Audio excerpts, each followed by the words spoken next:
Hello बच्चों, ये video कक्षा 5 के लिए हिंदी विषय के बारे में बनाया गया है। हिंदी विषय के व्याकरण प्रवाह में तीसरा पाठ है शब्द विचार। हमारे पाठ का नाम है शब्द विचार। बच्चों, आप हम जब बातें करते हैं तो कुछ कुछ शब्दों का हम उल्लेख करते हैं, जैसे कि कार, इमारत, लड़की।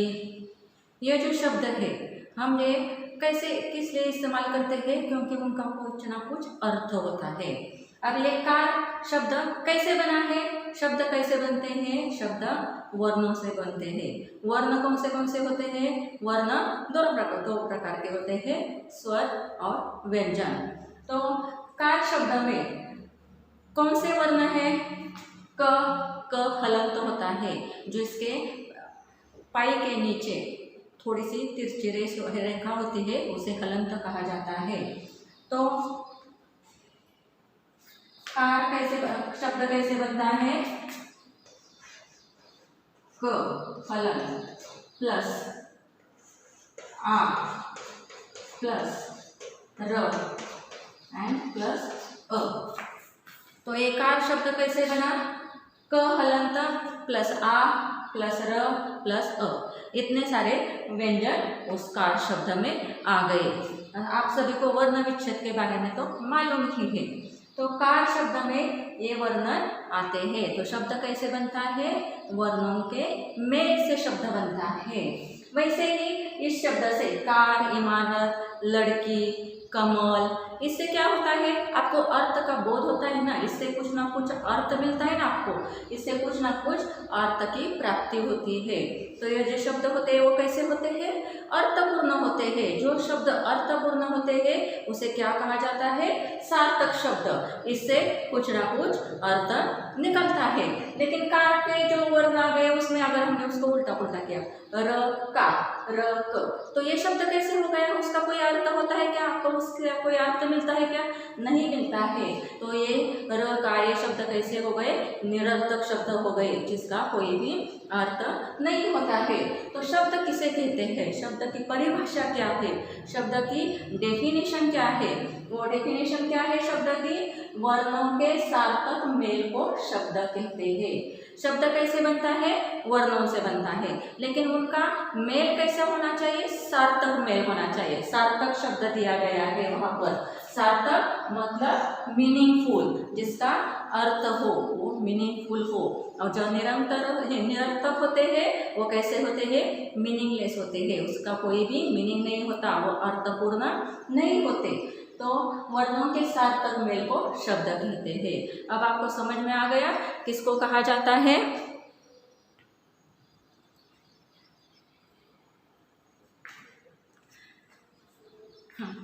किसको कहा जाता है? शब्द।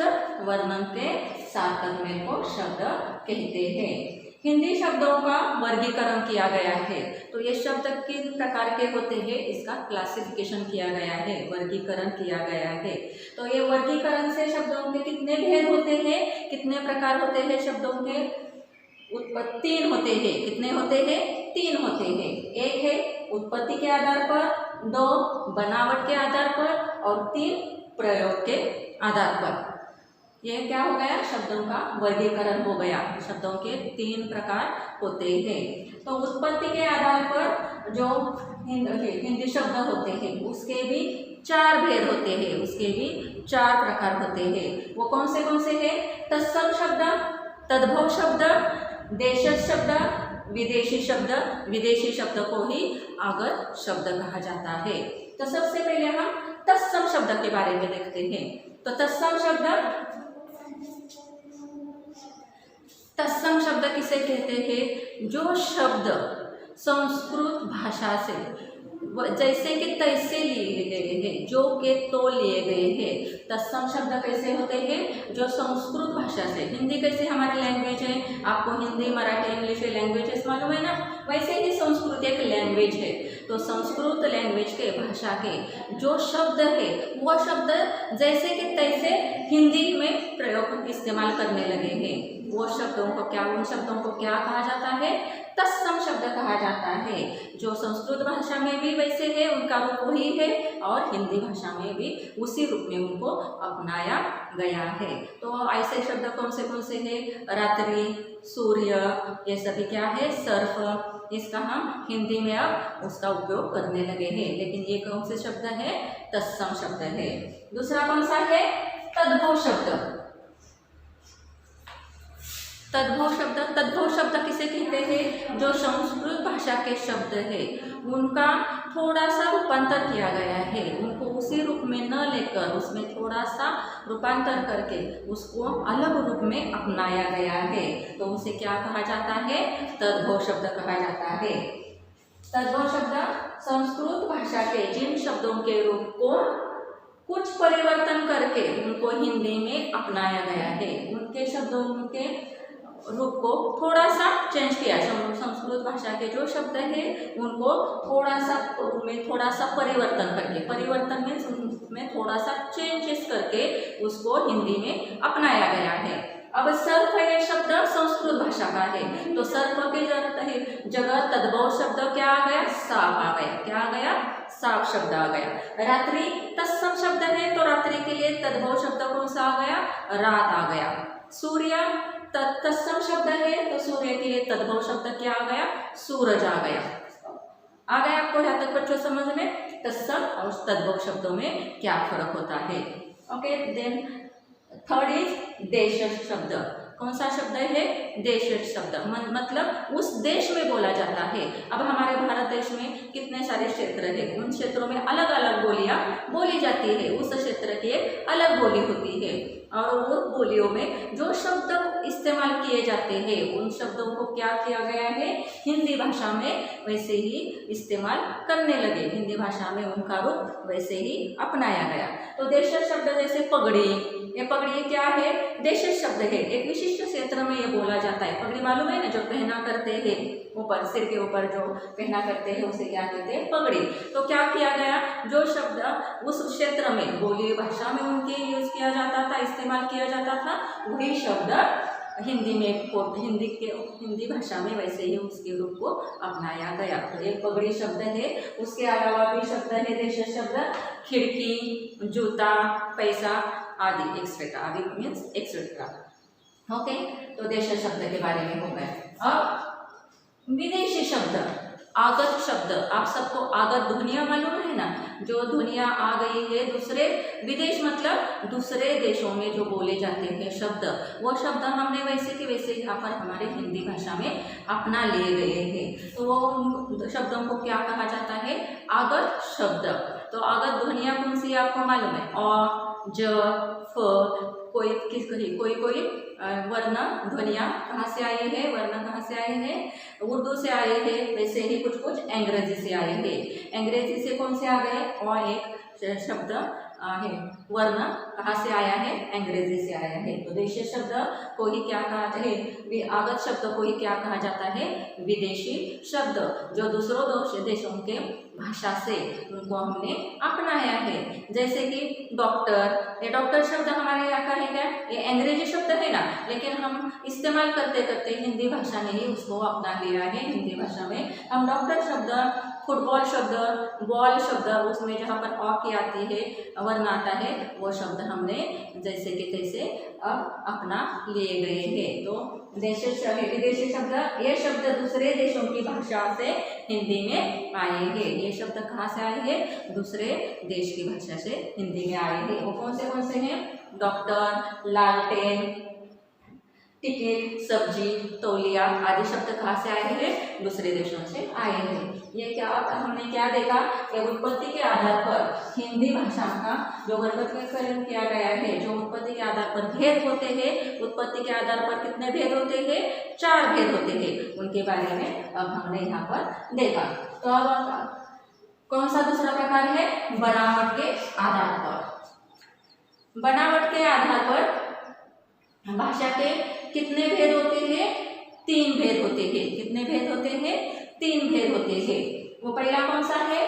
रूढ़ शब्द। रूढ़ शब्द किसे कहा जाता है? रूढ़ शब्द जो ऐसे शब्द जिनके टुकड़े नहीं किए जाते, मतलब ऐसे शब्द होते हैं कि जिनके दो पार्ट करके, टुकड़े मीन्स पार्ट करना, उनको डिवाइड करके उनका कोई अर्थ नहीं मिलता, जिनके टुकड़े नहीं किए जाते उनको क्या कहा जाता है, रूढ़ शब्द कहा जाता है। जो ऐसे शब्द है, ये ऐसे शब्द है जिनके टुकड़े नहीं किए जा सकते, इनके अर्थ रूढ़ हो गए, बिना टुकड़े किए ही उनके अर्थ रूढ़ हो गए हैं। जैसे घर, सेना, हाथी, मेला, ये सारे क्या है, रूढ़ शब्द है। उनके टुकड़े किए जाते हैं क्या, नहीं किए जाते।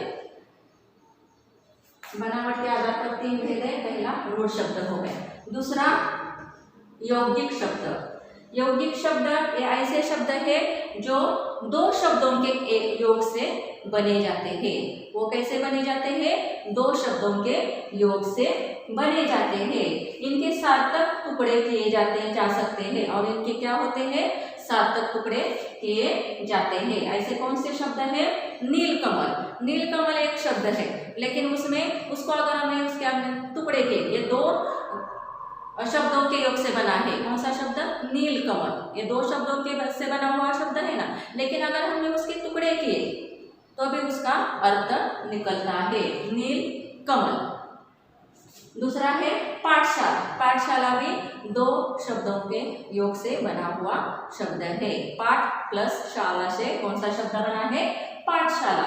तो जो 2 शब्दों के योग से शब्द बनते हैं उन्हें क्या कहते हैं, यौगिक शब्द कहते हैं। इनके सार्थक टुकड़े किए जाते हैं। सार्थक का अर्थ आपको समझ में आ गया है ना।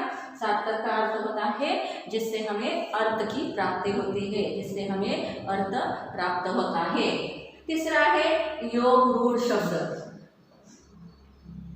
योग रूढ़ शब्द है ऐसे शब्द है जिनके टुकड़े हो जाते हैं और उनके टुकड़े हो जाने पर उनसे हमें विशेष अर्थ प्राप्त होता है। विशेष अर्थ की प्राप्ति के लिए ये शब्द इस्तेमाल किए जाते हैं। ये शब्द ऐसे है 2 शब्दों के योग से बने हैं। ये शब्द होते हैं जिनके टुकड़े होते हैं पर उन टुकड़ों का सीधा अर्थ न निकलकर विशेष अर्थ प्राप्त होता है। योग रूढ़ शब्द किसे कहते हैं, जिनके टुकड़े होते हैं और उनसे हमें सीधा अर्थ न निकलकर विशेष अर्थ प्राप्त होता है। तो ये कौन से है, योग रूढ़ शब्द है। वो कौन से है शब्द, पंकज। पंकज कैसे किससे बनता है, पंक प्लस ज से यह शब्द बनता है। तो पंकज का मतलब जो कीचड़ में खिलता है उसे पंकज कहते हैं। कीचड़ में क्या खिलता है बच्चों, कमल कीचड़ में उगता है ना, खिलता है ना, तो उसे क्या कहते हैं, पंकज कहते हैं। वैसे ही नीलकंठ। नीलकंठ कैसे बना है, नील प्लस कंठ से, 2 शब्दों से बना है ना ये शब्द नीलकंठ। तो नीलकंठ किसे कहते हैं, जिसका गला नीला हो। किसे कहा गया है नीलकंठ, भगवान शिव को कहा गया है। भगवान शिव को क्या कहा जाता है, नीलकंठ कहा जाता है। वैसे ही लंबोदर। लंबोदर कैसे बना है शब्द, लंबा प्लस उदर से। लंबोदर किसे कहते हैं, जिसका पेट लंबा हो, जिसका उदर लंबा हो। किसका होता है पेट लंबा, बड़ा होता है किसका, गणपति का, गणेश जी का पेट लंबा होता है, तो उन्हें क्या कहा गया है, लंबोदर। अब तीसरा जो हिंदी शब्दों के वर्गीकरण में उसका जो तीसरा प्रकार है वो कौन सा है, प्रयोग के आधार पर। प्रयोग के आधार पर जो शब्द होते हैं उन्हें क्या कहा जाता है, उनके भी 2 भेद किए गए। प्रयोग के आधार पर जो शब्द के प्रकार होते हैं उसके भी 2 भेद होते हैं। वो कौन से 2 होते हैं भेद, विकारी शब्द, अविकारी शब्द। विकारी शब्द किसे कहते हैं, जो जिन शब्दों का रूप लिंग वचन के साथ, जिन शब्दों का रूप लिंग वचन के साथ उनमें परिवर्तन होता है। परिवर्तन होना मतलब चेंजेस होते हैं उसमें, लिंग से एक वचन, 2 वचन मतलब एक वचन, बहुवचन आपको मालूम है, लिंग मालूम है ना, स्त्रीलिंग पुल्लिंग। तो क्या होता है उसमें, इन शब्दों के इस्तेमाल से उसमें परिवर्तन आता है। विकारी शब्द किसे कहते हैं, इन शब्दों के रूप में लिंग वचन के कारण विकार या परिवर्तन आता है। इन शब्दों के रूप में क्या आता है, लिंग और वचन के बाहर विकार, लिंग और वचन से विकार, विकार मतलब परिवर्तन आता है। इनमें परिवर्तन आता है, इन शब्दों में परिवर्तन आता है, उन्हें क्या कहा जाता है, विकारी शब्द कहा जाता है। और परिवर्तन का मतलब होता है उनमें चेंजेस होते हैं। अगर वचन बदल गया तो वो भी शब्द बदल जाता है ना, अगर लिंग बदल गया तो उसका शब्द का रूप बदल जाता है ना, तो उसे विकारी शब्द कहते हैं। वो विकारी शब्द कौन से होते हैं, लिंग कौन सा किसका किसका बदल जाता है, संज्ञा, सर्वनाम, विशेषण, क्रिया, एक विकारी शब्द है। दूसरा है अविकारी शब्द। इन शब्दों के रूप में किसी भी कारण से कोई भी परिवर्तन नहीं आता है। किसी भी कारण से उसमें परिवर्तन आता है क्या, नहीं आता है, तो उसे क्या कहते हैं, अविकारी शब्द कहते हैं। ऐसे कौन से हैं अविकारी शब्द, इन्हें अव्यय भी कहा जाता है। इन्हें क्या कहा जाता है, अव्यय भी कहा जाता है। क्रिया विशेषण, संबंध बोधक, समुच्चय बोधक, संबंध बोधक, समुच्चय बोधक, विस्मय आदि बोधक, ये सभी क्या है, अविकारी शब्द है। विस्मय आदि बोधक मीन्स आपको किसी भी चीज का विस्मय होता है, अरे बाप रे, अरे चा, अरे हे, अरे वाह, ये है हम शब्द इस्तेमाल करते हैं। इसमें कभी बच्चों चेंजेस होते हैं क्या, नहीं। इसमें कभी परिवर्तन आता है क्या, इसमें अगर आपने उसका वचन भी बदल लिया, अगर आपको बहुवचन में भी इस्तेमाल करना हो, उसको आपको लिंग के साथ भी इस्तेमाल करना हो, तो अभी उसमें चेंजेस आते हैं क्या, इन शब्दों में परिवर्तन आता है क्या, बिल्कुल भी नहीं आता है। संबंध बोधक, समुच्चय बोधक, जैसे आनी, किंतु, परंतु, ये जो शब्द होते हैं उसमें कुछ चेंजेस होते हैं क्या, किसी भी रूप में उसमें चेंजेस नहीं होते हैं, तो इन्हें क्या कहा जाता है, अविकारी शब्द कहा जाता है। उसके ही साथ अर्थ के आधार पर भी शब्द के भेद होते हैं। अर्थ के आधार पर कैसे भेद होते हैं, अर्थ के आधार पर शब्द के भेद किए जाते हैं। जैसे पर्यायवाची शब्द, पर्यायवाची शब्द आपको मालूम है, पर्यायवाची शब्द मीन्स सिनोनिम्स, उसको ही समानार्थक शब्द कहा जाता है। विलोम शब्द, विलोम शब्द में मतलब उल्टे अर्थ वाला शब्द। अनेकार्थक शब्द, एक ही शब्द के अनेक अर्थ होते हैं। उत्तर क्या है, उत्तर दिशा भी है और प्रश्न का जवाब भी उत्तर होता है ना, वैसे अनेकार्थक शब्द। समरूपी भिन्नार्थक शब्द, एक ही शब्द होता है लेकिन उसके अलग अलग अर्थ होते हैं। ठीक है बच्चों, यहाँ तक हमने शब्द विचार के बारे में इस वीडियो में देखा है। क्या देखा हमने, शब्द किसे कहते हैं, शब्द की परिभाषा क्या है, शब्द की परिभाषा हमने देखी, शब्दों का वर्गीकरण देखा, शब्दों का वर्गीकरण कितने प्रकार, शब्दों के वर्गीकरण के कितने प्रकार होते हैं, कितने भेद होते हैं, 3 होते हैं। पहला है उत्पत्ति के आधार पर, दूसरा है बनावट के आधार पर और तीसरा है प्रयोग के आधार पर। हिंदी शब्दों का वर्गीकरण किया गया है, 3 प्रकार में किया गया है। उसमें भी उत्पत्ति के आधार पर जो शब्द होते हैं वो भी कितने प्रकार के होते हैं, 4 प्रकार के होते हैं। तत्सम शब्द, तद्भव शब्द, देशज शब्द, विदेशी शब्द, विदेशी शब्द को ही क्या कहा जाता है, आगत शब्द। उसके साथ ही बनावट के आधार पर भी 3 भेद होते हैं, रूढ़ शब्द, यौगिक शब्द एंड तीसरा है योग रूढ़ शब्द। उसके ही साथ प्रयोग के आधार पर भी 2 भेद होते हैं, एक विकारी शब्द और 2 अविकारी शब्द। अर्थ के आधार पर भेद अभी हमने देखे हैं।